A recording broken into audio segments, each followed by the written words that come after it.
మన ఆలోచనలు ఎలా ఉన్నాయి? ఏం ఊహిస్తున్నావు ఖాళీగా ఉన్నప్పుడు? ఏం తలస్తున్నావు ఖాళీగా ఉన్నప్పుడు? ఏం చూస్తున్నావు ఖాళీగా ఉన్నప్పుడు? ఎవరి గురించి ఆలోచిస్తున్నావు ఖాళీగా ఉన్నప్పుడు? ఒకసారి ఆలోచించు.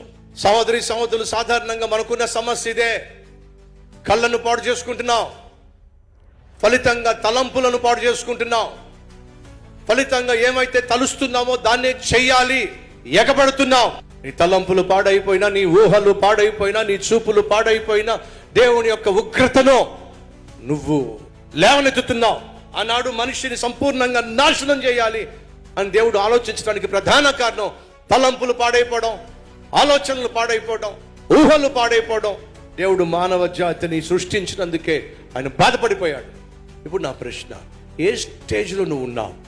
కళ్ళను పాడు చేసుకుంటున్న స్టేజ్లో ఉన్నావా? ప్రమోషన్ సంపాదించి తలంపులు కూడా పాడు చేసుకుంటున్నావా? కళ్ళు తలంపులు పాడు చేసుకుని ఇప్పుడు శరీరాన్ని పాడు చేసుకుంటున్నావా? ఎక్కడున్నావు నువ్వు? ఈ ప్రశ్నకు జవాబు ఇచ్చే ప్రయత్నం చేస్తావా?